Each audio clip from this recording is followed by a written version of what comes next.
Hi guys, tonight we are turning the clock back to a forgotten winter. We step into a silence so deep that the air feels heavy enough to crush you.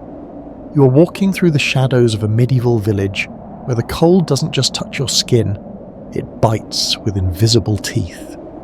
Every time you exhale, your breath hangs in the freezing darkness like a white ghost. The ground beneath you is harder than stone, and the snow creates a deafening crunch under your heavy wool boots. You can smell the faint scent of burning wood escaping from the thatched roofs, a weak signal of life against the crushing frost. The reality is harsh. In this era, making it to sunrise isn't guaranteed. It requires ancient wisdom and a fight against nature itself. So before we settle in, take a moment to like the video and subscribe. But only if you genuinely find peace in these stories, and tell me where you're watching from along with your local time. Now, dim the lights.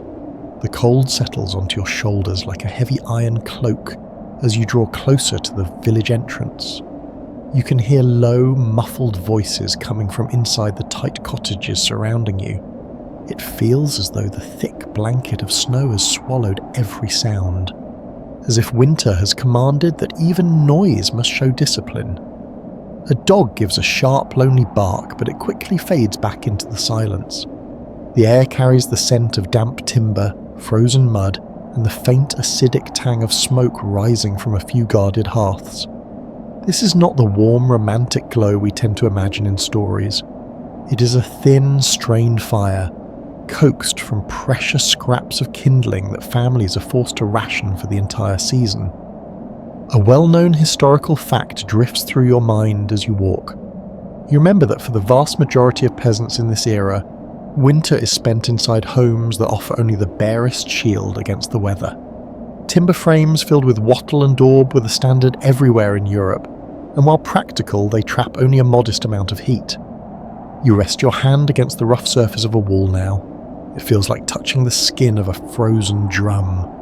The material is light and full of pores, and you can sense the chill pushing right through it without any hesitation. As your eyes adjust to the dimming light, you watch the villagers moving with a steady, almost rosinade rhythm. They are hauling buckets, stacking bundles of sticks, and shaking out damp cloths, calling to one another with a weary sort of determination. Everyone knows that if these chores slip even for a moment, the winter will punish them immediately. You feel tiny snowflakes settle on your eyelashes and melt into cold tears. The sky above holds that heavy grey look that suggests another storm is waiting in the wings. A curious, obscure detail drifts into your thoughts, making you smile despite the freezing air.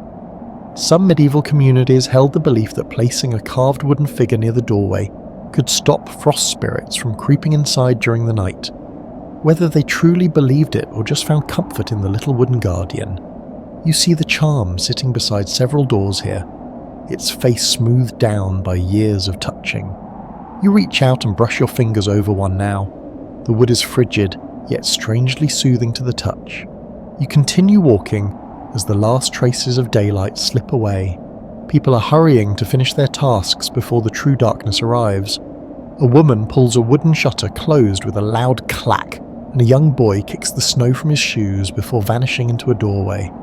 All around you, the village seems to fold inward, like a great beast settling down for a cold slumber.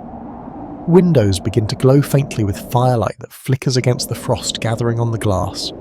You notice how the glow stutters, as if even the flames themselves are growing tired. Historians still debate whether this quiet evening rhythm was born purely from practical necessity or from ancient ritual patterns tied to the seasons. Some scholars think that once the sun dipped below the horizon, the village shaped its schedule around a sense of spiritual caution. Others insist that people simply used every single moment of daylight to avoid freezing to death. As the village goes quiet around you, you feel the truth of both arguments in your bones. In the Middle Ages, practicality and superstition often sleep in the same bed. Your breath escapes in short silver clouds as you move toward the center of the settlement. The snow crunches beneath your boots, the sound echoing between the buildings. Above you, roofs sag under thick layers of ice that are starting to glitter faintly in the rising moonlight. You catch the scent of hay drifting from a nearby barn where animals act restless. Their body heat, as meagre as it is, counts as a precious resource tonight. Many families rely on the livestock living below their floors or right against their walls to raise the temperature just enough for a tolerable sleep. You pause for a moment and let the air settle around you. The silence feels ancient and heavy. In a world without the constant hum of engines or electric lights, winter becomes a living presence rather than just a simple season. The cold is a character here, a force that presses into every corner. You try to imagine what it feels like to sleep in this world without your modern comforts. The blankets are rough and the firewood is scarce. Your best chance is to keep moving, keep gathering, and keep breathing warm air over your hands while you wait for the night to loosen its grip. You notice how every doorway seems lower than you expected. Each roof is steeper, and every boundary feels tighter. Everything is built to hold on to whatever little heat can be kept inside. Even so, you feel a draft glide past your ankles, as thin and sharp as a whisper. Someone shuts another door nearby and a gust of wind wells up in its wake. The snow swirls along the ground like tiny silver insects crawling across the earth, and you feel them nip at your skin. The village elder shuffles past you, carrying a basket filled with splintered planks. His beard is as white as the snow, and his face is marked by decades of winters exactly like this one. He does not speak, but he nods toward you with a stoic, almost gentle acknowledgement. You nod back, following his slow footsteps with your eyes. Winter has shaped every movement of his body. He knows how to breathe without losing warmth, how to stoop without letting the cold seep into his joints, and how to walk with an efficiency born from necessity. The bellow of distant cattle vibrates faintly through the crisp air. Somewhere a wooden cart creaks, the sound elongated and eerie in the frozen dusk. You inhale deeply, tasting the metallic chill on your tongue. It makes your teeth ache, and you feel the sting deep behind your nose. You start to wonder how people relax in a world like this. How do you fall asleep when the cold waits patiently right beside your bed? How do you rest when your breath itself is visible, proving that the world just outside your blanket is only a few degrees above freezing? You look around once more. From a distance, this tiny hamlet looks peaceful, almost picturesque, but as you stand within it, you can feel the tension hiding under the beauty. Every door conceals families who worry about running out of wood, running out of food, or running out of warmth. Every home operates on the very edge of survival, and you stand here as if you belong to this landscape, breathing the same harsh air, feeling your bones tighten, and sensing your world shrink down to the fight between the cold and the shelter. Now, the village truly settles. A few final shutters are closed. A dog circles twice before lying down on a pile of cold straw. A curtain falls over a window, and the moon brightens. You stop walking and stand in the middle of the frozen road. Winter stares right back at you with a calm, pitiless expression. The night has only just begun. Soon you will step inside one of these dim little homes to discover how peasants face the coldest season without the fireplaces you might expect. But for now, you listen, you breathe, you adjust to the dark, and you follow the faint glow that pulls you forward. You step toward a low doorway that is glowing with a faint red light. As you duck inside, the cold outside loosens its grip just a little. It is not enough to call it warmth, but it is enough to make your shoulders relax. Your boots scrape against the packed dirt floor, a surface that is both uneven and strangely comforting. It feels like stepping onto the skin of the earth itself, firm yet forgiving. These floors are not meant for beauty, they are meant for survival, shaped by countless feet swept with bundled twigs and tamped down over and over until they form something close to stone. Your eyes adjust slowly to the gloom. The interior of the house is small, almost cave-like, with walls made of woven sticks plastered with daub. When you touch one, the texture is rough and gritty. Bits of straw poke from the dried clay like tiny bones. This type of construction is a mainstream historical fact. Wattle and daub walls were used by millions of medieval peasants because the materials were cheap, local, and easy to repair. They offered modest insulation, though not nearly enough to stop winter from sliding inside whenever it pleased. You hear the faint rattling of the wind outside, but here inside this dim space, the sound becomes a distant, muffled hum. The air smells of damp earth, wool, and the faint smoke that clings to clothing rather than burning freely. You squint at the hearth in the centre of the room. It is barely more than a shallow pit with a few dull embers buried under the ash. Hardly a fire at all, yet the family guarding it treats it as a precious treasure. Firewood is too valuable to burn through the whole night.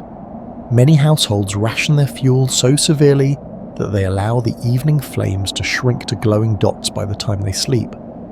You stand near the embers and feel only the faintest kiss of warmth on your skin.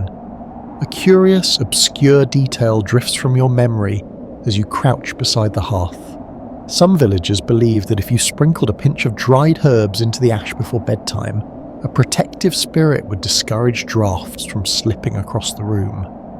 Whether anyone truly believed it or simply liked the routine, you see a small clay pot of herbs resting right beside the fire pit.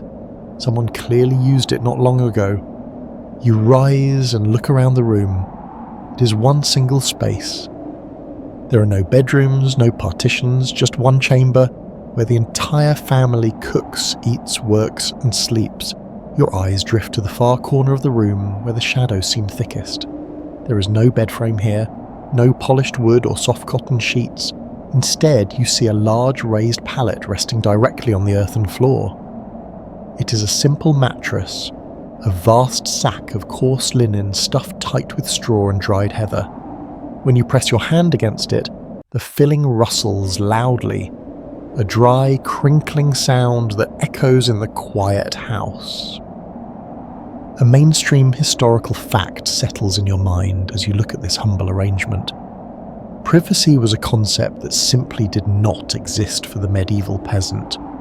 The entire family, parents, children, and sometimes even extended kin, slept together in this single, wide bed. It was not just about saving space, it was a matter of survival.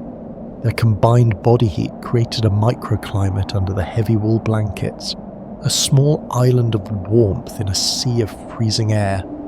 You notice a bundle of dried mint and lavender tucked beneath the straw ticking. A quirky or fringe tidbit suggests that this wasn't just for a pleasant scent. Villagers believed these strong-smelling herbs would drive away the fleas and lice that inevitably shared the bed with them. You imagine the scent releasing every time someone turns over in their sleep, a faint burst of summer garden fighting against the winter gloom. The family begins to settle down now. You watch them prepare with efficient shivering movements. They do not change into pajamas. Instead, they strip down to their linen undergarments, or simply loosen their day clothes, keeping as many layers as comfort allows, but there is one item that is non-negotiable. You see each of them pull a thick woolen cap over their heads, tugging it down tight over their ears. In a room where the temperature might drop below freezing by dawn, losing heat through your head is a danger you cannot afford. Just a few feet away, separated only by a low woven hurdle, you hear a heavy, rhythmic breathing that does not belong to a human. You peer into the gloom and see the dark, massive shape of a cow resting on a bed of bracken. A goat stands nearby, chewing slowly. Bringing the animals indoors is a standard practice, a desperate but brilliant form of central heating. The massive body of the cow radiates a steady, powerful warmth that drifts across the room, taking the sharpest edge off the chill. The smell is strong, a mix of manure, musk and hay, but in this frozen world it smells like life. It smells like safety. The fire in the hearth finally dies down to a faint, pulsing red glow. The room plunges into near total darkness. There are no streetlights outside to cast a glow through the window, no digital clocks blinking in the corner. The blackness is absolute, heavy and velvety. It wraps around you like a second blanket. You listen to the room settling into a new rhythm. The rustle of the straw mattress as the family huddles closer together. the soft, wet sound of the cow exhaling, the wind whistling through a crack in the daub walls, a lonely sound that emphasizes how safe you are inside. You feel your own breathing slow down to match the pace of the house. In this deep dark, time seems to dissolve. There is nothing to do, nothing to see, nothing to fix. There is only the warmth of the shared bed, the smell of the herbs, and the long, patient wait for the sun.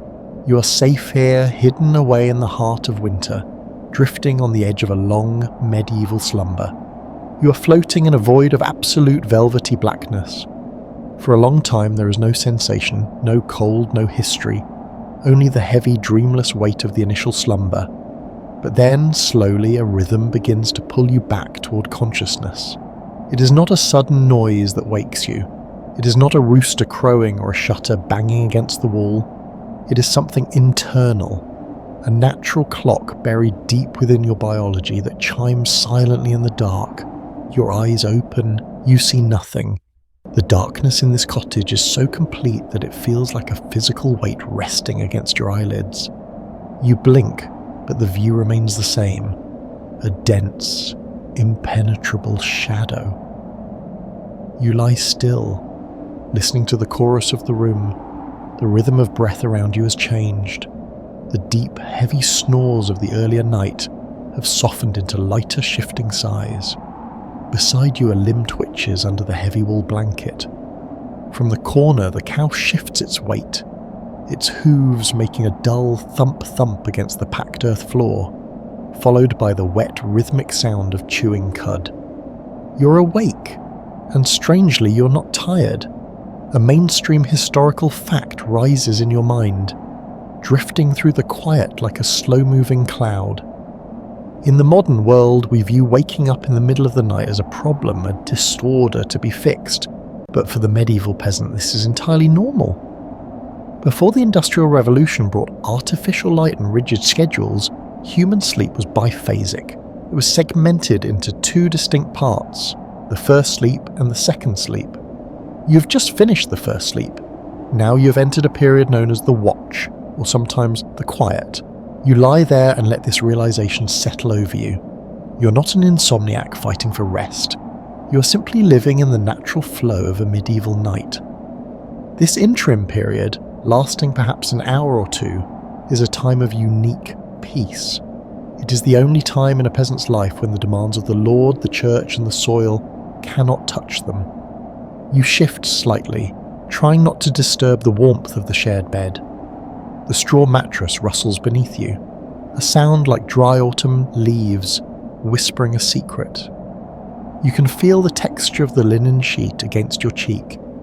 It is coarse, hand-woven, and smells faintly of the lavender dried within it. But beneath the scent of herbs, there is the sharper underlying smell of the house itself, old soot, unwashed wool, and the damp earth. The cold has crept closer while you slept. You can feel it hovering just above the blanket, waiting for you to expose an arm or a shoulder. It presses against your face, seeking any entry point. You pull the heavy cover up to your nose, creating a small tent of warm air. Inside this sanctuary, you breathe in your own warmth, recycling the heat, hoarding it like gold. Outside, the wind has picked up. It howls around the corners of the stone cottage, a low, mournful moan that rises and falls like a distant choir. You hear it rattling the wooden shutters, testing the hinges, searching for a crack in the wattle and daub. Every rattle is a reminder of the hostile world waiting just inches away. But here, in this dark cocoon, the contrast only makes the bed feel safer. The violence of the weather is a story happening to someone else, somewhere else. You decide to sit up. It takes effort to leave the horizontal warmth, but a primitive instinct nudges you to check the heart of the home. You move slowly, sliding out from under the pile of blankets. The air hits you instantly, a physical slap of freezing temperature that makes your skin prickle and your breath catch in your throat. You shiver, a violent shudder that runs from your scalp to your toes, and you wrap your arms around your chest. Your feet find the dirt floor. It is colder now than it was in the evening, hard and unforgiving. You shuffle carefully through the darkness, navigating by memory and touch. You know exactly where the table is, where the stool stands, where the hanging bunches of dried onions are suspended from the low ceiling. You move like a ghost in your own home. You reach the hearth. The fire has burned down to a mound of grey ash, but a faint, pulsing heat still radiates from the centre. You kneel on the cold ground, your knees protesting against the chill. This is your duty during the setch. You reach for an iron rod leaning against the stones and gently scrape away the top layer of ash. Beneath the grey dust you find them, 3 or 4 glowing red embers, sleeping like dragons' eyes. They pulse with a deep, angry orange light, breathing softly in the dark. A quirky or fringed tidbit of history sparks in your thoughts as you stare at the coals. The French word for curfew is couvre-feu, which literally means cover fire. In these wooden villages, fire was both the greatest friend and the terrible enemy. Leaving a fire burning untended while you slept was a recipe for disaster. A single spark could turn the entire village into a torch within minutes. So the curfew bell wasn't just about sending people to bed. It was a command to cover the fire, to bank the coals under ash so they would smudge and sleep without flaming, ready to be woken in the morning. You pick up a small piece of dry peat from the stack beside the hearth. You place it gently onto the embers, not to start a blaze, but to feed the heart of the heat. You watch as the edges of the peat begin to glow, a tiny line of gold tracing the rough texture of the fuel. The smoke rises in a thin, lazy spiral, vanishing into the wide black throat of the chimney. Satisfied, you stay crouched there for a moment, soaking in the meagre warmth. In this silence, your mind begins to wander. This hour between sleeps was often used for quiet contemplation. Peasants would lie in the dark and pray, or think about the work for the coming day, or interpret the dreams they just had. Without the distraction of sight, the mind turns inward. You feel a strange clarity, a connection to the stillness of the universe. But the cold is relentless. It seeps through your linen tunic, biting at your back. It is time to return to the nest. As you stand up, a shadow moves in the periphery of your vision. You freeze. But it is only the goat, shifting its position in the corner. Its yellow eyes catch the faint reflection of the dying ember, glowing for a split second before vanishing again. You hear its tar, a long, human-sounding exhale of boredom and fatigue. You wonder if animals too have a second sleep. You wonder if the cow dreams of green pastures while standing in the freezing dark. You make your way back to the bed. The darkness seems to have thickened, heavy with the collective breath of the family. You navigate the landscape of sleeping bodies, careful not to place a knee on a child or an elbow on a spouse. You lift the edge of the blanket, a heavy woolen barrier, and slide back into the warmth. The heat hits you like a physical embrace. It is humid, smelling of sleep and straw, but it is glorious. You curl your body inward, pulling your knees to your chest, shivering as your skin readjusts. Slowly, the shivers subside. Your muscles unclench. You feel the slow, steady rise and fall of the mattress as the others breathe. You are part of a single living organism, a multi-headed creature hibernating against the winter. Your mind begins to drift again, catching on the edges of folklore. A fringe belief from the time whispers to you about the dangers of this specific hour. This is the time when the mare rides. In medieval folklore, the nightmare wasn't just a bad dream, it was a demonic entity, a goblin or a hag that sat on the sleeper's chest, crushing the breath out of them. This was their explanation for sleep paralysis, that terrifying state of being awake but unable to move, feeling a heavy weight on your chest. You instinctively touch the small iron amulet you wear around your neck, or perhaps you just mentally trace the sign of the cross. The darkness is full of unseen things, and in the Middle Ages, the line between the physical world and the spirit world is as thin as the parchment of a window. But tonight, the mare does not visit. Tonight, there is only the wind and the peace of the watch. You settle your head against the coarse pillow. The straw rustles near your ear, sounding like distant rain. You close your eyes, though it makes little difference in the pitch black. You prepare yourself for the second sleep. This sleep will be different, lighter, filled with the vivid morning dreams that come before dawn. You focus on the sound of the wind outside. It is angry, frustrated that it cannot reach you. It scratches at the thatch. It pushes against the door, but the house holds. The mud and sticks hold. The simple, primitive technology of survival holds. Your breathing slows. The clarity of the watch begins to blur. The thoughts of fire and history and cold begin to dissolve into a soft, grey mist. You're no longer analysing the room. You're becoming part of it again. You're just another warm body in the pile, another heart beating in the silence of the snow-covered world. You drift deeper. The cold is forgotten. The smoke is forgotten. There is only the rhythm. Inhale, exhale. The cow chews. The wind moans. The embers glow beneath the ash. You are safe. You are warm. And the morning is still a lifetime away. The second sleep releases you slowly, not with a snap, but with a gentle drift toward the surface of consciousness.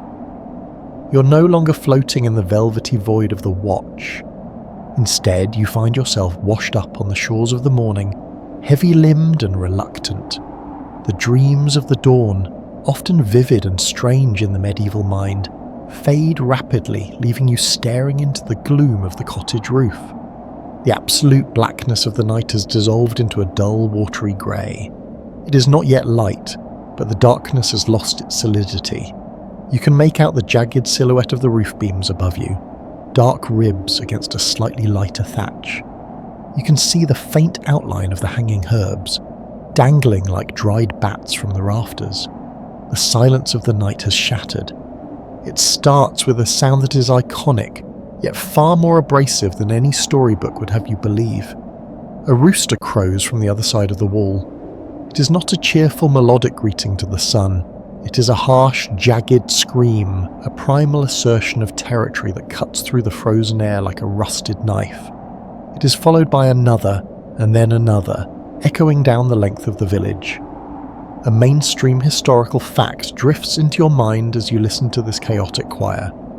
In an era before mechanical clocks were common in peasant homes, the rooster was not just a farm animal. It was the primary timekeeper for the working world.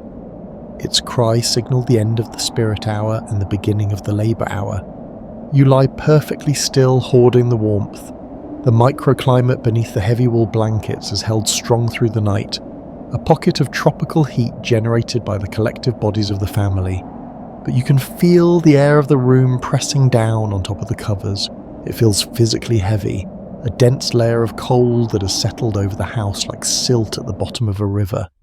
You know that the moment you move, the moment you break the seal of the blanket, the cold will attack. It waits patiently, pressing against your nose, testing the defences of the linen sheet.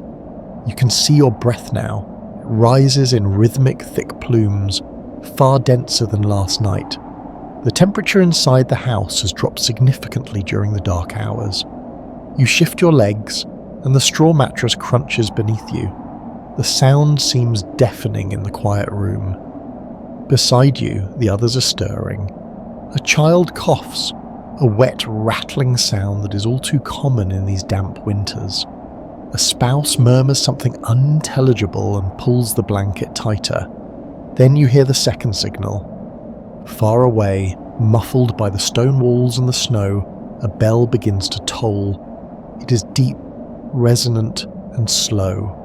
Dong, dong, dong. This is the church bell ringing for prime, or perhaps the tail end of Lord's. It is the heartbeat of the medieval world. Another historical fact lingers in your thoughts. The church did not just control the soul of the peasant. It owned their time. The ringing bells divided the day into segments of prayer and work, a divine schedule that ran regardless of the weather. When the bell rings, the village moves. You take a deep breath of the frigid air stealing yourself. You count backward in your head. 3, 2, 1. You throw the blanket back. The cold hits you instantly, a shockwave that makes your skin tighten and your lungs gasp. It is aggressive, biting through your linen undergarments as if they aren't even there. You scramble out of the warmth of the bed, your feet hitting the earthen floor. The ground is impossibly cold, sucking the heat from your soles within seconds. You move quickly, driven by the biological imperative to find warmth. You rush to the hearth. This is the most critical moment of the morning. If the embers have died completely, relighting the fire with flint and steel in this freezing dampness will be a miserable, finger-numbing ordeal. You drop to your knees in the ash, ignoring the stiffness in your joints. You grab the iron poker and gently scrape away the grey mound you built last night. Your heart sinks for a moment. It looks dark, but then you see it. A faint, angry red glow pulsing deep within the dust. It is alive. You lean down, putting your face dangerously close to the ash, and you blow. Whoosh! The ash swirls up into your face, coating your skin in a fine grey powder, but you don't stop. You blow again, long and steady. The red glow brightens, it turns orange, it turning yellow. You quickly grab a handful of dry straw and dried moss kept specifically for this moment and drop it onto the coal. For a second, nothing happens. Then a thin line of white smoke rises, stinging your eyes. And suddenly, crack! A tiny tongue of yellow flame leaps up.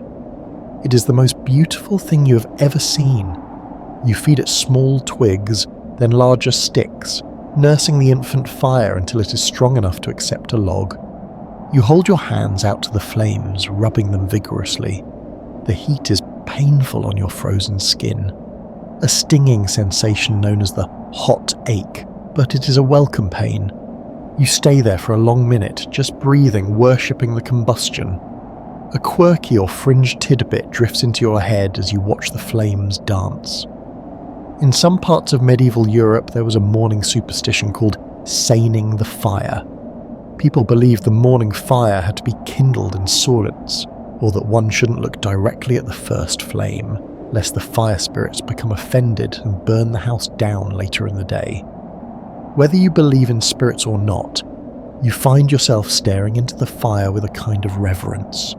It is the only reason you're alive. Now that the heat is returning to your fingers, you begin the clumsy dance of getting dressed. You grab your outer tunics from where they were piled on a wooden chest. The wool is freezing cold and stiff. Pulling it over your head is an unpleasant struggle. The fabric feels like rough sandpaper against your skin until your body heat begins to soften it. You reach for your hose, separate woolen leggings that cover each leg. You pull them up and tie them to the belt of your braise underwear with small linen cords. Your fingers are still clumsy from the cold, making the knots difficult to manage. You fumble with the points, the laces that hold medieval clothing together. It is a slow, frustrating process, tying yourself into your layers. You sit on a three-legged stool to pull on your boots. The leather is hard and unyielding.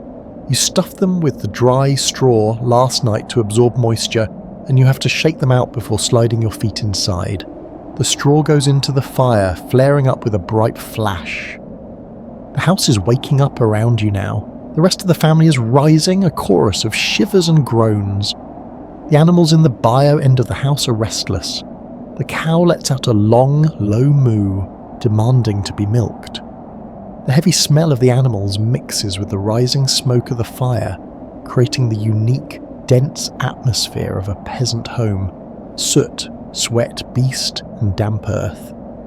You look toward the small window hole. It is covered by a piece of stretched oiled linen or parchment, not glass. It glows with a dull, bruised blue light. You can see delicate fern-like patterns of frost covering the inside of the material. The humidity of the family's breath has frozen against the covering during the night. You walk over to the cauldron hanging above the fire. Inside is the remains of last night's pottage, a thick grey stew of oats, peas, and perhaps a bit of bacon fat. It has congealed into a solid mass in the cold. A mainstream historical fact reminds you that for many peasants, this perpetual stew was the standard. The pot was rarely emptied and scrubbed. New ingredients were simply thrown in on top of the old day after day. You take a wooden ladle and stir it. It needs time to heat up, There will be no hot coffee, no scrambled eggs, just the warm, heavy grain to fill the stomach against the long morning. But before you eat, there are chores. The bladder presses and the animals need attending. You walk to the heavy wooden door. It is barred with a thick beam of oak. You lift the beam, it feels heavier than usual, likely swollen with the damp, and slide it aside. You lift the latch and push. The door resists. A drift of snow has piled up against the bottom during the night. You push harder, putting your shoulder into the wood.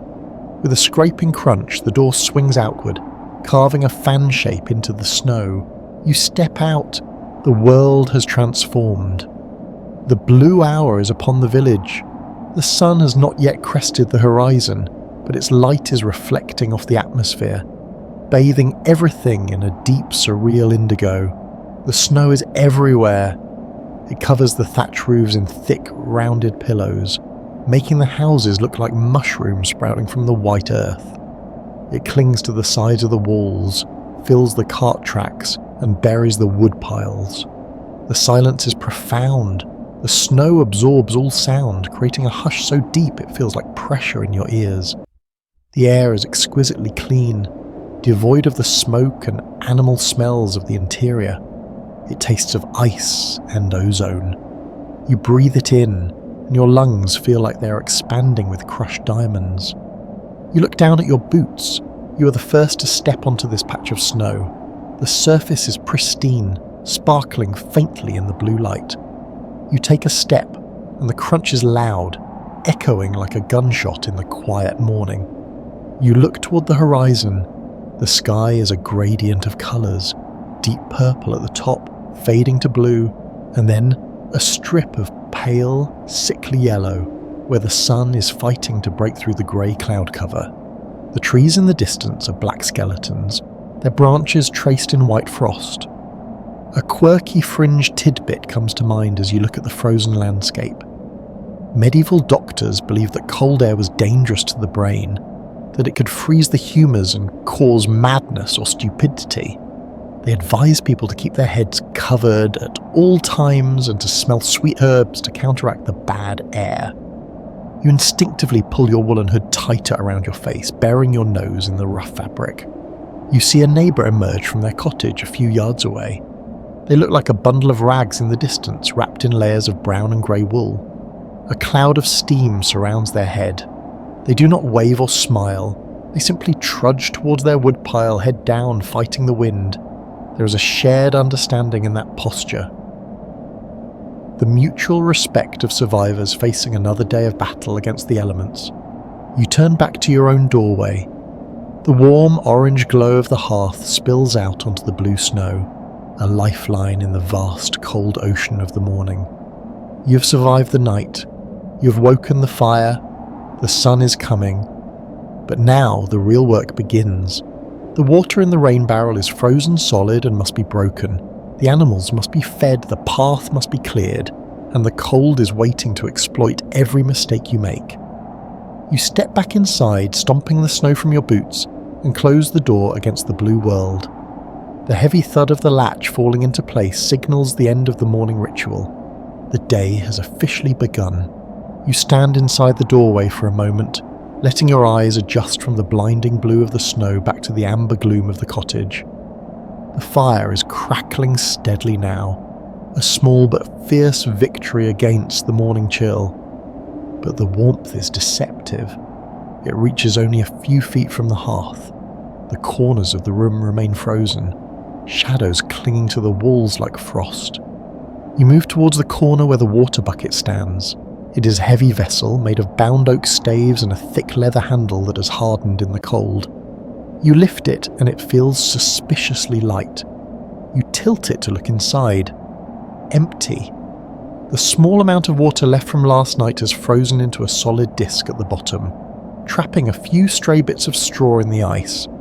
A sigh escapes your lips, visible as a small cloud. This is the first heavy law of the winter morning. Water does not come to you. You must go to the water. You grab a second bucket. Balance is key. Walking on ice with one heavy weight pulls you off centre, inviting a fall that could break a bone, a disaster that in this era is often a slow death sentence. You wrap your woolen cloak tighter, pulling the hood forward until it tunnels your vision, and you step back out into the biting air. The village is fully awake now, though awake in a medieval winter does not mean loud. It means a low, shuffling hum of survival. You hear the rhythmic thwack, thwack of an axe splitting wood somewhere nearby. You hear the crunch of boots on snow. You see thin trails of steam rising from the manure piles outside the barns, the only things generating heat in the frozen landscape. You head toward the village well, or perhaps the stream that cuts through the centre of the settlement. The path is treacherous. The snow has been packed down by dozens of feet into a slick, polished surface that shines like glass.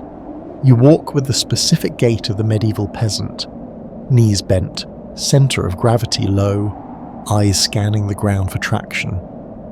As you walk, a mainstream historical fact drifts into your mind, correcting a common misconception you might have held. You often hear that medieval people never drank water, preferring ale or beer because the water was filthy. This is an exaggeration. While weak ale was a source of calories and safety, peasants did drink water, especially in winter, when the bacterial count in fast-flowing, freezing streams was low. They knew fresh, clear water from the source was life. The danger wasn't the water itself, it was the location. You know to go upstream above the village, where the water flows clear over the rocks before it passes the houses and the livestock. You reach the bank of the stream. The edges are frozen solid, thick shelves of white ice extending over the dark, moving current. Someone has already been here with a pickaxe or a heavy stone, smashing a jagged hole in the centre. The water looks black and oily in the dim light, swirling with a deadly speed. You kneel on the frozen mud, your knees instantly soaking up the cold. You lower the first bucket. The shock of the water hitting the wood sends a vibration up your arm. You pull it up, heavy and dripping. The water sloshes over the rim, splashing onto your woolen mittens. Within seconds, the droplets on the wool turn into tiny beads of ice. You repeat the process with the second bucket. Now comes the return journey. The weight stretches your shoulders. The wooden handles dig into your palms through the wool. You walk slower now. Every step is a calculation. If you slip and spill the water, you not only lose the resource, but you soak your clothes. And wet clothes in this temperature are not an inconvenience. They're a medical emergency. You pass a neighbour, a woman carrying a bundle of kindling. Her face is red and chapped, her eyes watering in the wind. You exchange a brief silent nod. There is no energy wasted on small talk. You both know the struggle. You are comrades in the quiet war against the weather. Back inside the cottage, the air feels tropical compared to the stream bank, though it is likely only 50 degrees or so. You set the buckets down. The water will be used for the pottage, for cleaning, for the animals. Your stomach gives a low, hollow growl. It is time to break the fast. You move to the central hearth. The pottage in the iron cauldron has finally softened. You take a wooden ladle and stir the thick greyish mixture. It is mostly oats and barley, perhaps with some peas dried from the summer harvest. It's not exciting, it has no sharp spices, no brightness, but as you ladle it into a wooden bowl and take the first spoonful, the warmth spreads through your chest like a second fire. You break off a chunk of dark, dense bread to dip into the stew. The bread is hard, almost stone-like. A mainstream historical fact settles in your thoughts as you chew the tough crust. In many medieval villages, you were not allowed to bake your own bread inside your home. The lord of the manor owned the oven, and under the law of banalities you were required to pay a fee to use it. Baking bread at home was often illegal, a way to dodge the tax, so this bread was likely baked days ago in the great communal oven, or perhaps baked illicitly in the embers of your hearth under a clay pot, hidden from the bailiff's eyes. You finish the meal, scraping the wooden bowl clean. There is no waste here. Every calorie is a weapon against the cold. Now you must attend to the other residents of the house. You step over the low partition into the byre. The smell hits you again, ammonia and musk, but you welcome it for the heat. The cow turns her large dark eyes toward you. She is chewing her cud, her jaw moving in a slow, hypnotic rhythm. You grab a pitchfork and begin the work of mucking out the stool. It is heavy, physical labour. You lift the soiled straw heavy with manure and carry it to the door. Your muscles begin to burn and you start to sweat under your layers of wool. This is the paradox of winter work. You're freezing one moment and overheating the next. You have to be careful. Sweat that soaks your base layer will freeze the moment you stop moving, turning your own clothes into an icy shroud. You learn to pace yourself, to work steadily but not frantically. As you spread fresh dry straw for the animals, a quirky or fringed tidbit of folklore comes to mind. You remember your grandmother telling you about the Nisse or the Tomt, the small bearded household spirit that lives in the barn. Legend says he protects the animals and the farm, but he's easily offended. If you treat the animals poorly, or if you forget to leave him a bowl of porridge on Christmas night, he might tie the cows' tails together in knots or sour the milk. You glance into the shadows of the rafters. You don't see a little man with a red cap, but you handle the cow with a little extra gentleness, just in case. The morning wears on. The sun has finally climbed high enough to pierce the grey veil of clouds. A shaft of pale, watery sunlight strikes the snow outside, making it blindingly white. The next task is the most crucial: fuel.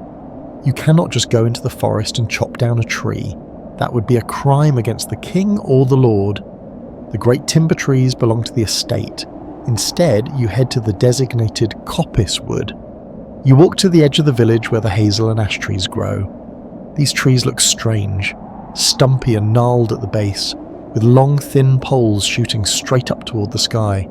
This is coppicing. You cut the tree near the ground and it springs back with multiple thin stems that are perfect for firewood and fencing. It is a sustainable cycle that has been used for centuries. You find a good spot and draw your billhook, a curved iron blade with a wooden handle. You select a thick branch. Thwack! The sound is sharp and satisfying. You work rhythmically, cut, strip the leaves, stack. Cut, strip, stack. The cold air fills your lungs. Your breath comes in heavy pants. You can feel the vibration of the blade in your hand. This wood will not be burned today. It is green and wet. It would only smoke and hiss. This wood is for next winter. You're working today to survive a winter that is 12 months away. The wood you burn tonight was cut by your hands a year ago. It is a slow, generational exchange with time. You pause to wipe your brow with the back of your mitten. You look around the forest. It is scent, and save for the occasional snap of a twig under the weight of the snow. The trees stand like black ink strokes on white parchment. You feel a strange sense of peace. The anxiety of the modern world, the emails, the deadlines, the rush, does not exist here. There is only the cold, the wood, the fire, and the food. The stakes are higher, life and death, but the rules are simpler. You know exactly what you need to do to survive the day. There is no ambiguity. You gather your bundle of sticks, tying them together with a twisted willow withe. You hoist the bundle onto your back. It is heavy, scratching against your wool coat, but it feels like wealth. In a frozen world, this bundle of wood is more valuable than gold coins. You begin the trudge back to the cottage. The sun is at its peak now, though it offers no warmth, only light. The smoke from the village chimneys rises straight up in pillars, a sign that the air is still and stable. As you approach your door, you see the village elder again. He is examining the sky, sniffing the air. He catches your eye and gives a small, almost imperceptible shake of his head. He points a gnarled finger toward the north, where a bank of dark, bruised clouds is beginning to gather, swallowing the blue sky. The respite is over. Another storm is coming. You hurry inside, dropping the heavy bar across the door with a loud thud. You're safe again. You have water, you have food, you have fuel. You move to the fire, tossing a log onto the flames. It catches, sending a shower of sparks up the chimney. You sit on the stool, your body heavy with good tiredness. You hold your hands to the warmth, listening to the wind begin to pick up outside, whistling a new, sharper tune. You're ready. The prophecy of the village elder comes true just as the last dregs of daylight are squeezed from the sky. It begins not with snow, but with the wind. The sound changes from a low, constant moan to a series of violent shrieks. You can hear it tearing across the thatched roofs of the village, searching for a loose bundle of straw or a weak shutter. It slams against the side of your cottage, a physical blow that makes the timber frame groan in protest. But the house holds. It was built for this. The low, sloping roof is designed to let the wind slide over it like water over a stone. The thick daub walls, while cold to the touch, are solid. You are inside the belly of a beast that knows how to weather the storm. You add another log to the fire, a piece of the seasoned ash you gathered months ago. It catches quickly, throwing a sphere of warm, flickering orange light against the encroaching dark. This fire is no longer just for survival. It is now your only sun, your only clock, and your only entertainment. A mainstream historical fact settles in your mind as you watch the shadows dance.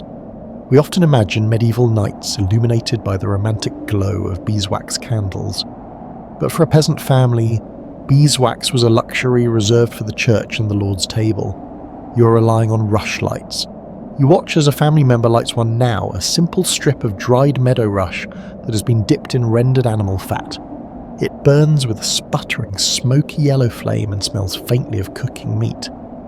It offers a meagre light, barely enough to see your hands, but in this world of darkness, it feels like a miracle. The evening meal is over. The bowls have been scraped clean with a piece of stale bread, but the day is not done. In the peasant world, there is no concept of leisure time as we know it. To sit with empty hands is to invite poverty. The work simply changes form, shifting from the heavy, large movements of the outdoors to the small, delicate, rhythmic movements of the indoors. You settle onto a low stool near the hearth. Your hands find a piece of wood, perhaps birch or hazel, and a small iron knife. You begin to whittle. You're making a spoon, or perhaps a new tooth for the hay rake. The wood is dry and hard, but the knife is sharp. Scrape, scrape, scrape. The sound is repetitive and soothing, a percussion instrument for the storm outside. Across the fire, the women of the house are engaged in the most universal of all winter tasks, spinning. You watch the hypnotic motion. The raw wool, greasy with natural lanolin and smelling of the sheep, is teased out from the distaff. The drop spindle twirls like a tiny dancer, spinning and spinning, twisting the chaotic fluff into a strong, uniform thread. Whir, pause, whir, pause. It is a rhythm that has echoed in human homes for thousands of years. A quirky or fringe tidbit of history drifts into your thoughts. The term spinster, which later came to mean an unmarried woman, originally just meant a woman who spun wool. It was one of the few ways a woman could earn independent coin, granting her a financial freedom that might allow her to choose not to marry if she wished. In the flickering light, the spinning wheel isn't just a tool, it is an engine of autonomy. The room is filled with these small sounds of industry, the scrape of the knife, the whir of the spindle, the crackle of the fire, the heavy breathing of the cow in the corner. It creates a trance-like atmosphere. Your mind detaches from the worries of the day, the frozen water, the dwindling food, and floats in the safety of the moment. You are warm, you are occupied, you are together. Outside, the storm intensifies. A sudden gust rattles the door on its hinges, a loud thud, thud, thud that makes everyone pause their work for a heartbeat. The wind sounds like voices tonight, high-pitched and wailing. The village elder, who's been sitting silently by the warmest stone of the hearth, lifts his head. His eyes, milky with age, reflect the firelight. He begins to speak. He does not say, "Once upon a time." He simply starts talking, his voice low and gravelly, blending perfectly with the wind. He tells a story of the wild hunt. This is a deep ancestral belief that lives in the marrow of the medieval winter. He speaks of a spectral hunting party that rides across the sky on nights of severe storms, led by an ancient figure, sometimes Woden, sometimes a lost king, sometimes the devil himself. They gallop through the clouds with baying hounds, chasing the souls of the lost. The howling wind outside, he explains, is not just air. It is the sound of the ghost dogs passing over the village. You listen, entranced. You know, logically, that the wind is just weather. But here in the dark, with the storm screaming and the rushlight flickering, the story feels heavy with truth. You find yourself glancing at the smoke hole in the roof, half expecting to see a phantom hooves. But rather than scaring you, the story brings the room closer together. The shared fear, the shared wonder, creates a bond. You're a small tribe huddled in a cave of light, surrounded by a universe of chaos. The story is a shield. As long as the voice continues, as long as the fire burns, the wild hunt cannot touch you. The elder's voice trails off. The story ends not with a moral, but with a quiet nod to the fire. The silence returns, but it feels less heavy now. It is filled with the resonance of the tale. Your eyelids begin to grow heavy. The rhythmic scraping of your knife slows down. The spindle wobbles and stops. The hot ache in your fingers has gone, replaced by a dull, comfortable lethargy. The rushlight has burned down to a stub, the flame drowning in a pool of hot grease. It gutters and dies, plunging the room back into the soft red gloom of the embers. It is time. The transition to sleep is seamless. There is no brushing of teeth, no changing of clothes, no checking of phones. You simply put down your work. You stand and stretch, your joints popping in the quiet. You move back toward the large shared bed. The straw mattress has cooled slightly during the evening, but as you climb in, the heat of the others is immediate. You find your place in the puzzle of limbs. You pull the heavy wool blanket up to your chin, creating that familiar tent of safety. The storm is still raging outside, but now it sounds distant, like a memory. The howling wind is no longer a threat. It is a lullaby. It reminds you that the walls are thick, that the roof is strong, and that you have survived another day in the frozen world. You close your eyes. The image of the spinning world dances behind your eyelids. Whir. Pause. The rhythm follows you down into the dark.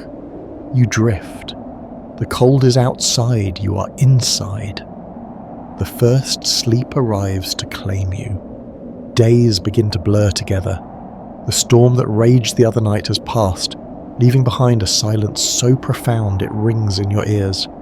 The snow is now piled so high against the cottage walls that it blocks the lower half of the small window, filtering the daylight into a dim, milky twilight even at noon. You are living in a suspended state, a long pause between the inhale of autumn and the exhale of spring. You step away from the hearth, leaving the circle of heat to check the most important room in the house, or rather, the most important corner. It is the larder, a small windowless lean-to built against the north wall of the cottage to keep it perpetually frigid.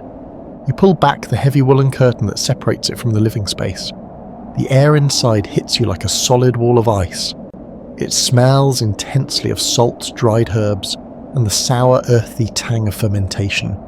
This is the smell of survival. A mainstream historical fact lingers in your mind as you scan the shelves. For the medieval peasant, there is no supermarket, no refrigerator, no popping down to the shop. Every single calorie you will eat until April had to be grown, harvested, and preserved by your own hands months ago. If this room goes empty, the story ends. It creates a relationship with food that is bordering on sacred. You run your hand over the rough surface of a wooden barrel. Inside, swimming in a dark, cloudy brine, is the salted pork. You check the lid. It is tight. Salt is the only magic you have against rot. You remember the autumn slaughter, the days spent rubbing coarse salt into the meat until your hands were raw. That pain now translates into safety. Hanging from the rafters above you are the dried fish, stiff, board-like slabs of cod or herring. They look unappetizing, grey and hard as wood, but when soaked in water and boiled, they will provide the protein that keeps your muscles from wasting away. Beside them hang strings of dried apples, shriveled and brown, looking like garlands of old leather. You kneel to check the root vegetables stored in a pile of dry sand. You dig your fingers into the cold grains and pull out a turnip, then a carrot. They are soft and slightly wrinkled, losing their crunch, but they are not rotten. You bury them again quickly. Exposure to the air is the enemy. A quirky or fringe tidbit drifts into your thoughts as you adjust the sand. In some medieval households, there was a superstition that you should never count your food stores out loud, nor let a stranger see inside your pantry. The belief was that the evil eye or mischievous spirits could blight the food, causing the grain to mould or the milk to sour overnight. You find yourself counting the wheels of hard cheese silently in your head. 1, 2, 3. You do not speak the number, it feels safer that way. You notice a small clay pot sitting on a high shelf sealed with wax. This is the honey, the only source of sweetness in a world of savoury and sour. It is medicinal, a treat reserved for sore throats or the darkest days when morale breaks down. Just looking at the jar makes you feel a phantom sweetness on your tongue. You stand there for a moment in the freezing dark of the larder. The silence here is different from the main room. It is a dead silence, the stillness of objects waiting to be consumed. You feel a sudden, sharp pang of anxiety, the ancient fear of the hungry gap, that terrible period in late winter when the old crops are eaten and the new ones haven't grown. But then you look at the sacks of grain leaning against the wall. They are still plump. You check the salt barrel again. It is heavy. You have enough. You step back through the curtain, returning to the amber glow of the main room. The contrast is jarring. The heat of the fire feels aggressive after the chill of the larder. You sit back down on your stool, your body absorbing the warmth. The isolation of the deep winter is setting in. The village paths are blocked. The neighbours are just distant columns of smoke rising from snowy mounds. You are an island. But as you look at your family, working quietly by the firelight, and listen to the steady chewing of the animals in the byre, you realise this isolation has a strange comfort. The world has shrunk down to these four walls. There are no wars here, no taxes, no travel. There is only the fire, the food, and the weight. You pick up a piece of dried apple from a bowl and place it in your mouth. You chew slowly, letting the saliva reconstitute the fruit. It tastes faintly of summer sunshine, a distant memory trapped in the dried flesh. You close your eyes and savour it. The wind picks up outside again, a gentle buffeting against the thatch. Let it blow. The larder is full. The door is barred. You are ready to outwait the dark. The fire has burned down to a slumbering pile of red coals, casting long, wavering shadows against the door walls. The air inside the cottage is thick, heavy with the humid warmth of the sleeping bodies and the earthy scent of the floor. For a moment, the closeness feels stifling. A primitive instinct, perhaps that the urge to check the perimeter, or simply a need for air that hasn't been breathed by 10 other living things, pulls you from your stool. You wrap your heaviest cloak around your shoulders, pulling the thick wool tight until it covers your nose. You slide the bolt of the door with agonizing slowness, wincing as the wood groans, praying it doesn't wake the house. You slip through the crack and step out into the night. The door clicks shut behind you and instantly the world expands. You're not prepared for the sky. In your modern life, you have never seen a sky like this. You're used to a night erased by street lamps, car headlights, and the orange glow of cities. But here, in the depths of the 14th century, the darkness is absolute. And because the darkness is absolute, the light is blinding. The sky is not black, it is a deep, bruised violet, crowded with so many stars that they seem to be touching. The Milky Way is not a faint smear, it is a solid river of crushed diamonds, a physical arch that looks heavy enough to crush the earth. It pulses with a cold white fire. You feel a sudden sense of vertigo, as if you could fall upwards into that infinite ocean of light. A mainstream historical fact anchors you as you stare upward. You remember that for the medieval peasant, the night sky was not a vacuum of empty space, it was a physical ceiling. They believed in the Ptolemaic universe, a series of nested crystal spheres with the Earth fixed firmly at the centre. The stars were not distant suns, but points of divine light attached to the outermost shell, spinning slowly around you. Looking up, you don't feel insignificant, as a modern person might. You feel centered. You are the focus of this entire cosmic clockwork. The universe was built for you to watch. The air out here is different than the day. It is sharper, thinner. It smells of absolutely nothing. No smoke, no mud, no rot. It is sterile and frozen. When you inhale, you feel the cold crystallize in your sinuses. A sharp, clean pain that clears your head instantly. You begin to walk, your boots crunching on the snow. The sound is startlingly loud in the silence. And it is silent. There is no hum of a distant highway, no drone of an airplane. The silence is so deep that you can hear the blood rushing in your own ears. It is a heavy velvet silence that feels like it is watching you. Suddenly a loud crack echoes from the forest edge, sounding like a gunshot. You jump, your heart hammering. But then you realise what it is. It is a frost crack. The sap inside a massive oak tree has frozen and expanded, splitting some of the wood from the inside. The forest is exploding in slow motion under the grip of the ice. You walk toward the edge of the village, away from the huddle of houses. The snow glows with a ghostly blue luminescence, reflecting the starlight. You can see your shadow stretching out long and faint across the drifts. A quirky, fringe tidbit of folklore comes to mind as you trace the constellations. You look for the band of stars you know as the Milky Way. In this time, some villagers call it the Walsingham Way, believing it is a spectral map guiding pilgrims to the shrine of Our Lady of Walsingham. Others whisper that it is the path of souls, the road the dead travel to reach the afterlife. Watching it shimmer tonight, you can almost believe it. It looks like a highway worn smooth by millions of spirit feet. You stop and lean against a rough wooden fence post. The wood is so cold it feels like it burns your mitten.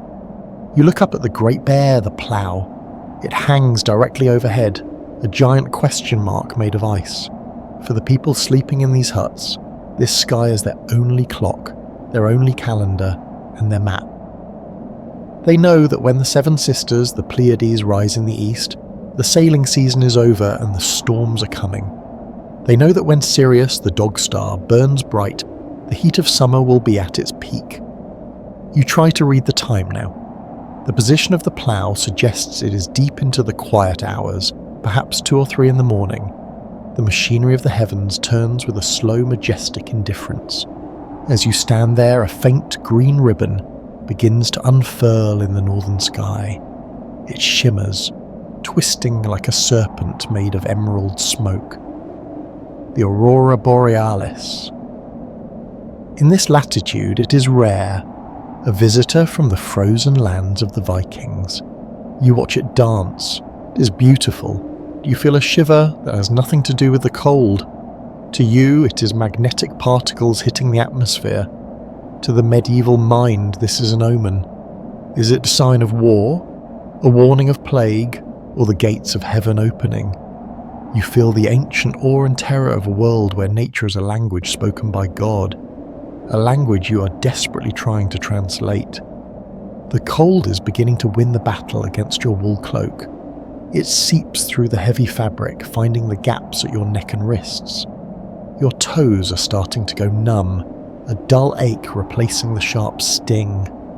The beauty of the crystal sphere is mesmerizing, but the earth below it is hostile.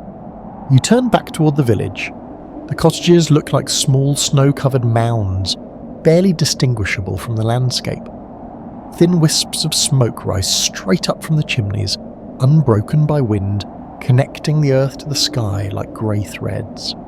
Inside those mounds, life is suspended. Cows are chewing, children are dreaming, embers are pulsing.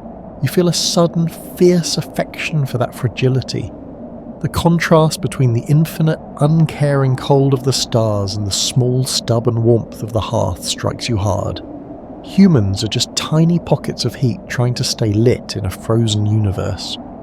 You reach your door. You brush the fresh frost from your shoulders.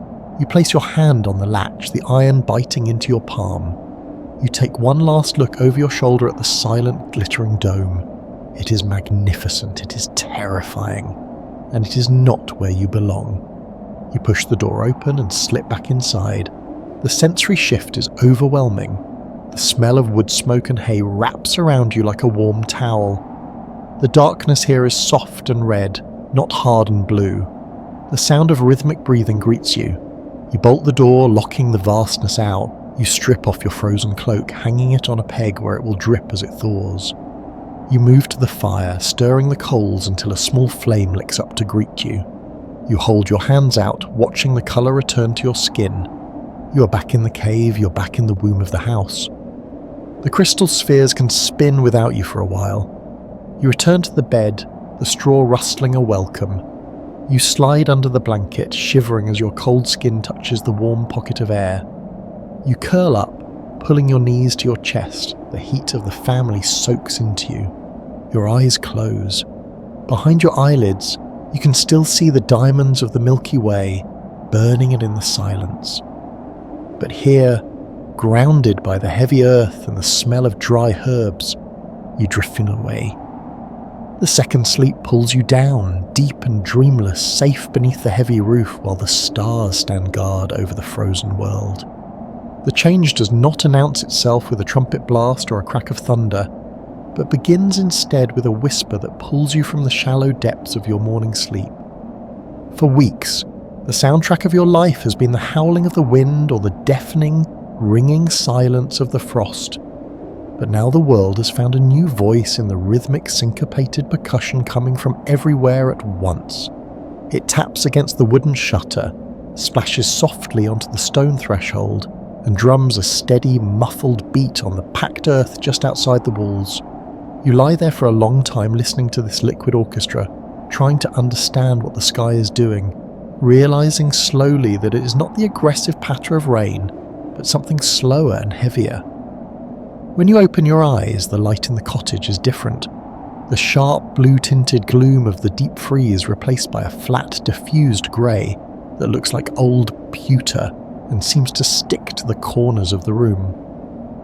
The air inside the house has lost the razor-sharp bite of the cold, replaced by a damp, clinging chill that feels heavier on your lungs and smells of wet wool, soaked straw and faintly of raw earth. You sit up on the straw mattress, which feels less crisp today, as the dampness has seeped into everything, and when your feet find the floor, it is still cold but no longer burns your skin with that immediate stinging shock. You move to the door and lift the heavy oak bar, noting that it slides easier today because the wood is no longer swollen with ice, and you push the door open to be greeted not by a vista, but by a wall of white fog. This thick, enveloping mist born from the warm air moving over the freezing snowpack swallows the world whole. It obscures the neighbour's house 20 paces away and shrinks your world to a grey circle barely 10 feet wide. Within that circle, the sparkling empire of the snow is collapsing, the pristine drifts now sagging and weeping, as water runs in rivulets down the sides of the snowbanks, carving tiny canyons into the ice. You step outside, your boots sinking not into crunching powder, but into a heavy, wet slush that makes a jarring, squelching sound after months of dry crackling. A mainstream historical fact drifts into your mind regarding the danger of the thaw. The rapid melting meant floods that could drown the winter wheat. You realise that for the medieval peasants, the dampness brought mould to the grain stores, making the arrival of spring a logistical crisis rather than a celebration. You look up at your roof to see the thick thatch has turned into a sodden sponge, with water pouring from the reed ends in continuous streams that dig a trench into the mud around the foundation of your house, triggering a jolt of anxiety about the drainage. You grab a heavy wooden spade leaning against the wall, the handle slick with condensation, and begin to dig a shallow channel in the slush to guide the roof runoff away. You work quickly to divert the water from the wattle and daub walls before they dissolve back into mud. The work is heavy and wet, the slush weighing far more than dry snow, and sweat breaks out on your forehead, feeling clammy in the humid air, making your wool cloak absorb the moisture and smell distinctly of wet sheep. As you dig, you recall the medieval humoral theory of medicine, which associated winter with phlegm, and believed that a sudden thaw could throw the body's balance into chaos. advising people to avoid fish and milk and instead eat hot and dry foods like mustard and onions to counter the dampness. A figure emerges from the mist, materializing out of the grey fog like a ghost becoming solid, revealing itself to be your neighbour, carrying a bundle of willow branches. He does not speak, but simply gestures vaguely toward the valley, with a weary wipe of his hand across his wet face. A silent communication that speaks volumes about the rising danger of the water levels before he vanishes back into the fog. You finish your trench and decide to walk toward the sound of the water, slipping and sliding on the village path which has turned into a treacherous slurry of ice and mud. This brings the reality of the mud season into sharp focus, reminding you that while carts travel easily on frozen ground, the thaw turns roads into swallowing pits of clay that can snap wagon wheels, effectively cutting the village off from the world more than the snow ever did. You reach the stream bank to find the water is angry, a swollen brown torrent churning with chunks of broken ice that crash against the rocks with the sound of breaking bones, the level having risen feet in a matter of hours. You watch a large branch encased in ice go spinning past in the current, mesmerizing and terrifying. It proves that the quiet landscape has become violent. You stand there breathing in the thick, earthy air that smells of rotting leaves and waking soil, a dirty smell that signifies life returning. You turn back toward the safety of the cottage, knowing that the dampness seeping through your boots is dangerous and must be dried before evening, because the thaw is a liar and the water will freeze again as soon as the light fails. You return to your door where the roof is still dripping in a slow rhythm, the fog thinning slightly to reveal the skeletal outlines of trees shining with moisture. Stepping inside the house, the warmth hits you with a muggy intensity like a laundry room, and you strip off your wet cloak to hang near the fire where steam begins to rise from the fabric joining the smoke in the rafters. You sit by the hearth and unlace your boots to rub your pale, wrinkled feet vigorously, bringing the blood back before taking a piece of dried onion from the larder to bite into, the sharp and pungent flavour cutting through the cloying dampness of the day, as per the medical advice of the time. You look around the room to see the walls are sweating. Tiny beads of moisture have gathered on the cold clay surface, and you realise that the battle has shifted from fighting the cold to fighting the rot, requiring the fire to burn high tonight to protect the timbers and save the grain. The afternoon wears on in a grey blur with no sunset, only a gradual darkening of the mist from grey to charcoal and then to black. Then the sound changes again as the dripping slows down and finally stops completely, signalling that the freeze has reclaimed its territory. You go to the window hole to see that the water running down the thatch has frozen. It has turned midstream into long clear icicles hanging like daggers, and the yard has hardened into a cratered moonscape of ice. Despite the return of the cold, something has shifted in your mind because you have seen the water and smelled the mud, knowing that the armour of the ice has a crack in it and the cycle is turning. You move back to the fire, feeling a heavy physical exhaustion born of heavy air and mud, preparing for bed earlier than usual and checking the steaming animals in the barn before giving the cow an extra handful of hay. As you lie down on the straw mattress, you hear the wind picking up again and whistling through the new icicles, sounding like a flute playing a lonely melody. You pull the blanket up, your body heat conquering the lingering dampness in the sheets, and you close your eyes with the image of the rushing brown river playing behind them. You take a deep breath, smelling the smoke and drying wool, feeling safe and dry as the water recedes into ice and the world becomes solid again, drifting towards sleep while listening to the silence of the refrozen world and waiting for the sun to rise to start the battle all over again. The days that follow the Great Thaw are strange and stretched. The violent rushing of the water has quieted, locked away once again behind bars of new ice, but the landscape has lost its purity. The snow, once a pristine blanket of white, is now scarred and sunken, revealing patches of black earth that look like bruises on the land. You move through these days with a sense of waiting that is different from the patience of December. In December, you were waiting for the dark to close in. Now, you're waiting for it to break. The sun hangs in the sky a little longer each afternoon, a pale yellow coin that offers light but still refuses to offer heat. You notice that the supplies in the larder are changing. The salted meat is nearly gone, the bottom of the barrel visible through the brine.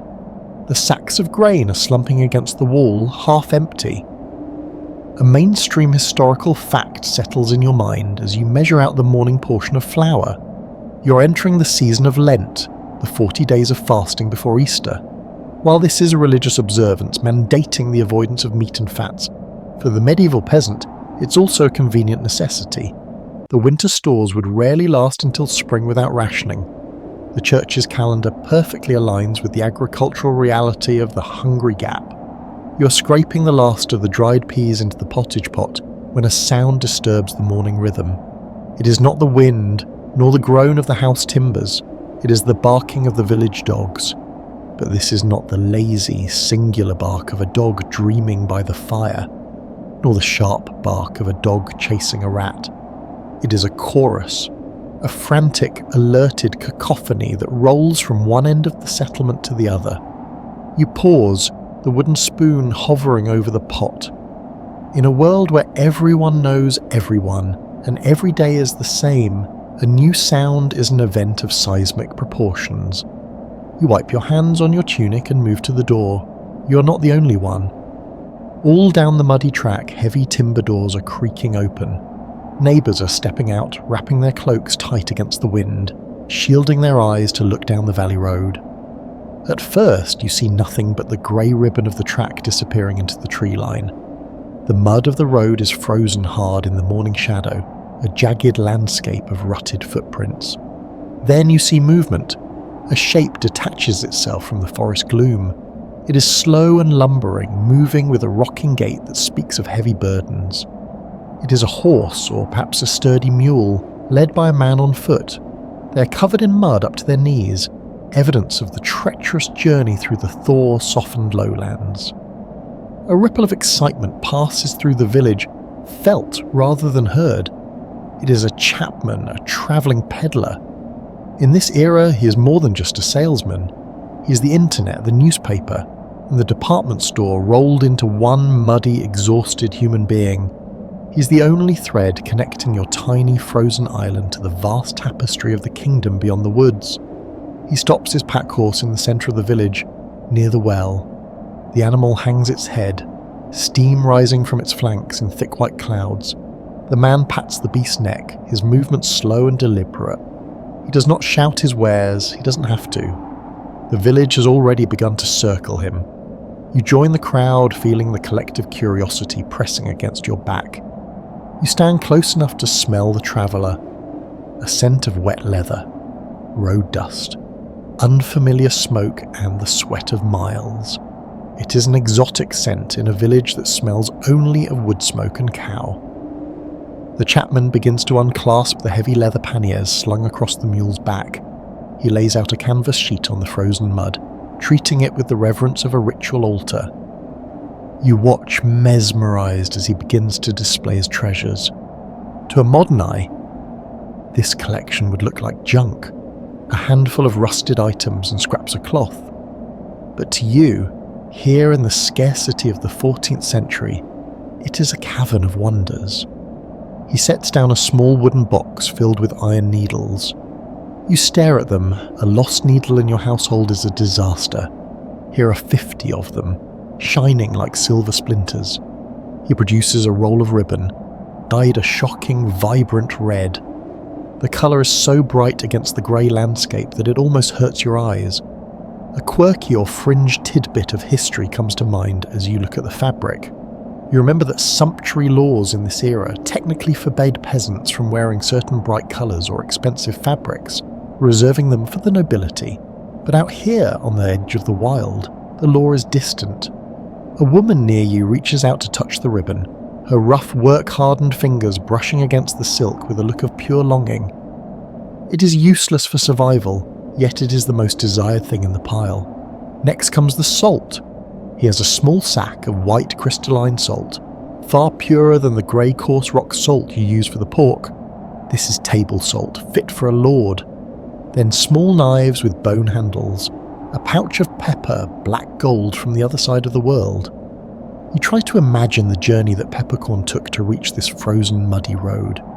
Harvested in India, carried by dhow across the Indian Ocean, camels across the desert, galleys across the Mediterranean, and finally in the pack of this mule. It makes the world feel impossibly huge and connected. The trading begins. Few coins change hands here. Silver pennies are rare and precious, hoarded for the king's tax. Instead, the commerce is a silent dance of barter. A villager offers a cured rabbit skin. The peddler weighs it in his hand, shakes his head, and waits. The villager adds a small wooden carving. The peddler nods. A single iron needle is exchanged. You step forward with a small wheel of hard cheese you have been saving. You point to a small block of beeswax. The exchange is made. You feel the weight of the wax in your palm. It means you can make a proper candle for Easter, a clean light for the Holy Vigil. But the goods are only half the transaction. The most valuable commodity the chapman carries weighs nothing at all. It is news. The village elder invites the man to sit on a log near the blacksmith's fire, where the ground is dry. The crowd shuffles closer. The man drinks from a wooden cup of ale offered by the smith. He wipes his mouth and begins to speak. You lean in, straining to catch every syllable. He tells of things that sound like fairy tales. He speaks of a new king, or perhaps the sickness of an old one. He tells of a war brewing in the south, of armies moving like locusts across the fields of France. He speaks of the price of wool in the market town 3 days' ride away, a vital piece of economic data that will decide whether your village shears the sheep early or late. He tells of a bridge that washed away in the thaw, and of a two-headed calf born in the next valley. You listen, your mind expanding. For months, your reality has been limited to the four walls of your cottage. Now, the horizon is pushed back. You remember that there is a kingdom. The afternoon wears on, the sun dipping low and turning the sky a bruised purple. The chapman packs away his unsold goods. He will sleep in the barn tonight, warm in the hay, payment for his news. You walk back to your cottage, your boots heavy with the refreezing mud. You clasp the small block of beeswax in your hand like a talisman. You enter your home, and what the familiar smell of the smoke greets you. But the house feels different now. It feels less like a prison and more like a shelter. The arrival of the stranger has proven that the roads are opening. You sit by the fire and watch the flames lick at the log. You think about the red ribbon. You think about the armies in the south. You think about the pepper from India. The isolation of the winter is a physical thing, a wall of ice and snow. But today a crack was made in that wall. You realize that you are not just surviving in a void. You are waiting for the world to come back to you. And it is coming. The mud is the proof. The peddler is the herald. You eat your evening meal, pottage again, thin and watery without the meat, but you hardly notice the taste. Your mind is busy digesting the stories. You wonder what lies beyond the tree line, beyond the market town, beyond the sea. The Middle Ages are often described as a time of darkness and ignorance, but as you sit there, you feel a profound sense of wonder. The world is vast, dangerous, and mysterious, and you are a part of it. Night falls fully now. You prepare for bed, the ritual as familiar as breathing. You bank the fire, covering the coals.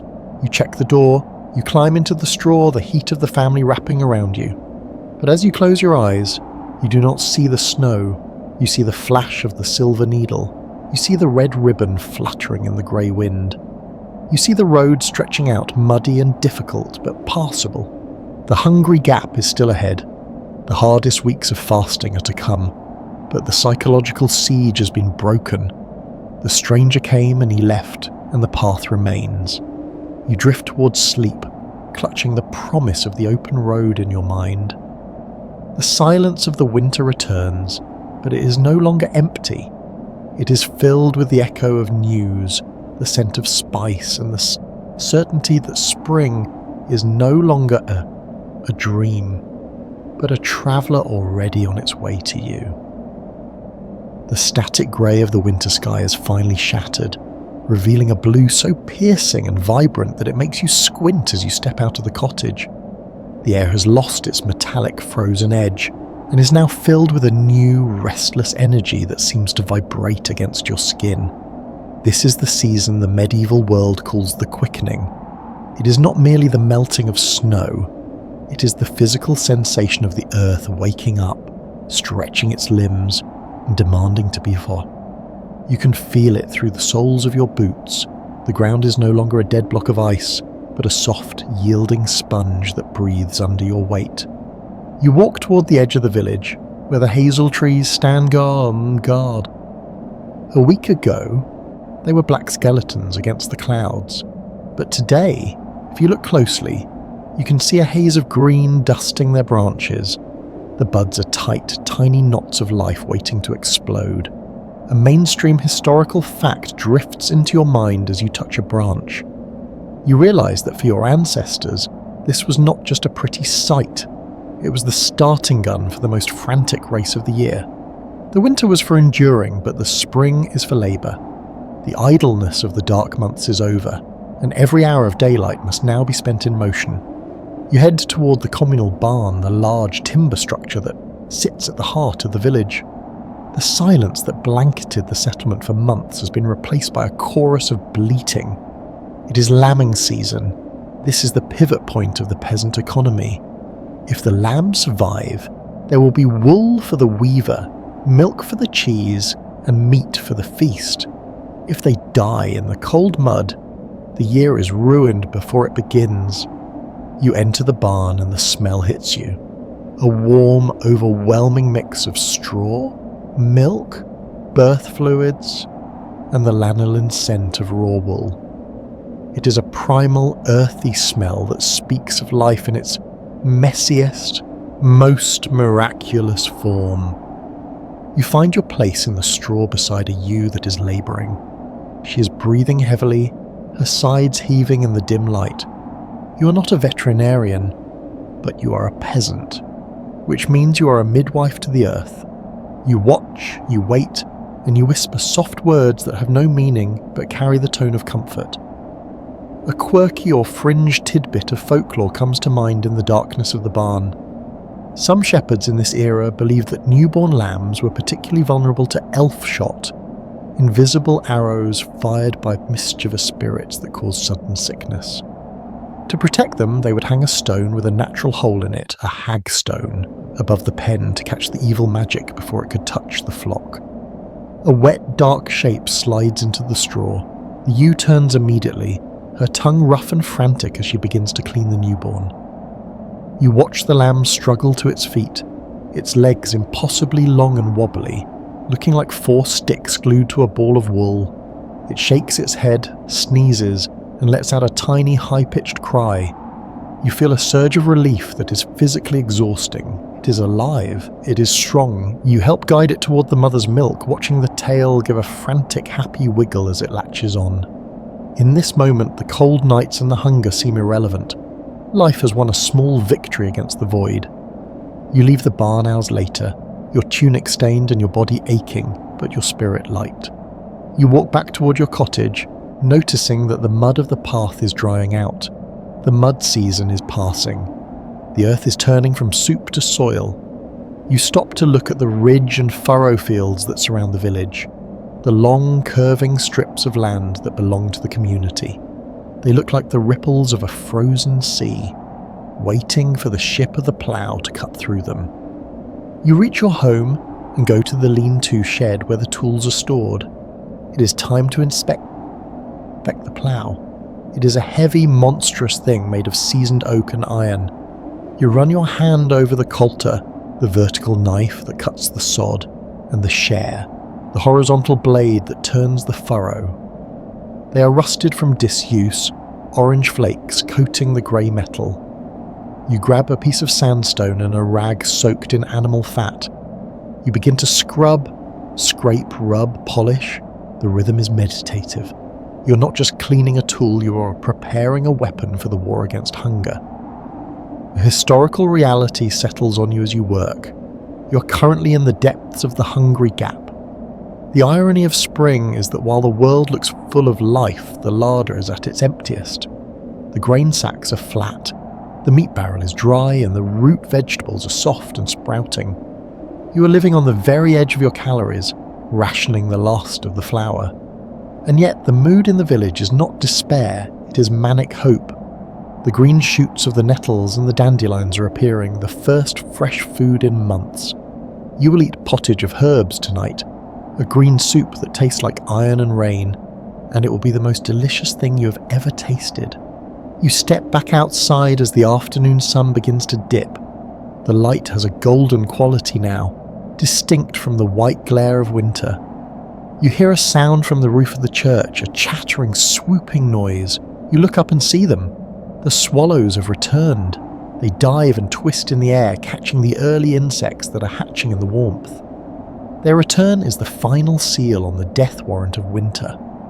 Folklore says that swallows carry the souls of unborn children, or that they spend the winter underwater in the bottom of ponds, hibernating like frogs. You watch them with a sense of wonder. They have travelled thousands of miles to be here, just like you have travelled through the long, dark tunnel of the months. You walk to the small garden patch behind your cottage. The soil here is black and crumbly. You kneel down, ignoring the dampness that seeps into your knees. You take a handful of the earth and squeeze it. It holds its shape for a moment, then crumbles apart. It is ready. It is friable. You feel a deep ancestral urge to plant something. You take a few dried peas from your pocket, shriveled, hard little stones of potential. You push your finger into the soil, making a warm, dark bed. You drop a pea in, you cover it, you pat the earth down. This simple act is the most profound magic you know. You are burying something dead in the ground and trusting that it will resurrect as food. You sit back on your heels and breathe in the smell of the garden. It smells of geosmin, the chemical released by soil bacteria when they wake up. It is a smell older than history, the perfume of survival.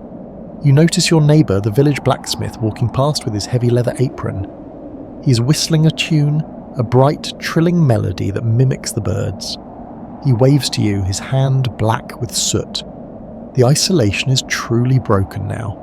The village is becoming a single organism again, moving in sync with the sun. Tonight there will be a gathering at the alehouse, not to huddle for warmth, but to plan the ploughing teams. The oxen will be yoked, the strips will be assigned, and the great work will begin. You stand up and brush the dirt from your knees.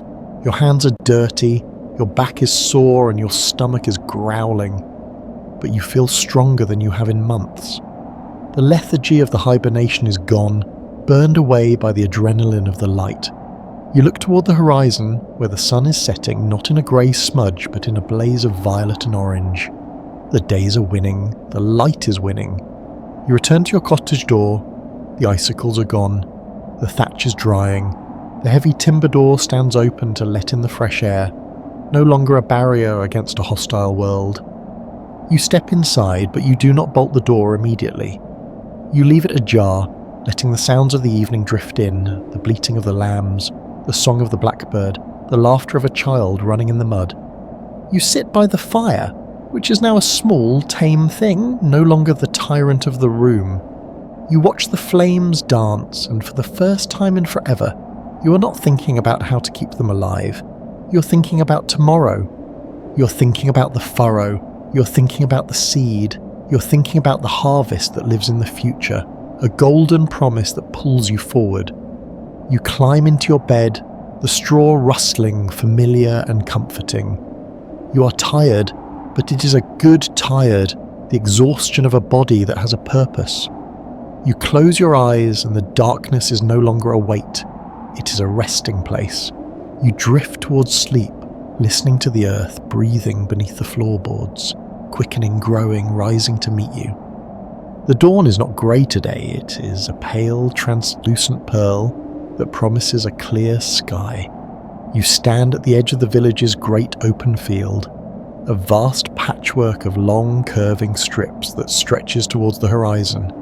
The air is cool, carrying the scent of damp grass and the heavy musky perfume of the oxen standing patiently in the yoke. There are 8 of them, massive beasts with steam rising from their flanks, connected by seasoned wood and leather straps to the heavy iron plough. This is the moment the entire winter has been waiting for. The silence of the hibernation is officially broken by the creak of the harness and the low rhythmic rumble of the soil being turned. A mainstream historical fact settles in your mind as you watch the metal blade shine in the half-light. You realise that under the open field system, no man farms alone. You do not own a square block of land. You own scattered strips mixed in with your neighbours. This means that survival is a collective act. If the plough breaks, everyone stops. If the oxen tire, everyone waits. You're not an individual fighting the world anymore. You're a single cell in a larger living body working together to wake the earth. You step forward to guide the plough, your hands finding the polished wood of the handles, the grain worn smooth by generations of palms before yours. The command is given, not with a shout, but with a low, gentle whistle. The oxen lean forward, their muscles bunching under their coats. The wood groans, and then shhh, the sound of the coulter slicing through the heavy turf. It is a wet, tearing sound that feels incredibly satisfying. The earth folds over, dark and rich, exposing the hidden nutrients to the air. You walk behind the beast, your boots sinking into the fresh furrow. The smell of geosmin rises up to meet you. The scent of promises kept. A quirky or fringe tidbit of folklore drifts into your thoughts as you walk. You remember the old belief that you should carry a piece of Christmas bread in your pocket on the first day of ploughing, to bury it in the first furrow, as an offering to the earth spirits. You reach into your tunic, your fingers brushing against a small, stale crust you saved. You drop it into the dark soil and watch the turning earth cover it up. A trade has been made. The old year feeds the new. The sun finally crests the tree line, flooding the valley with sudden, blinding golden light.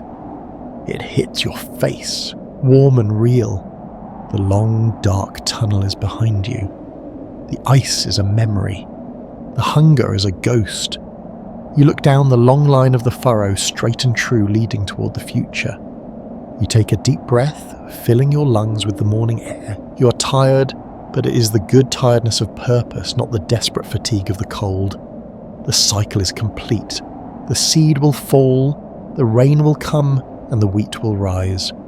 You realize that you have done the impossible. You have outlasted the winter. You are part of an unbroken chain of survivors stretching back thousands of years. The story of the cold is over.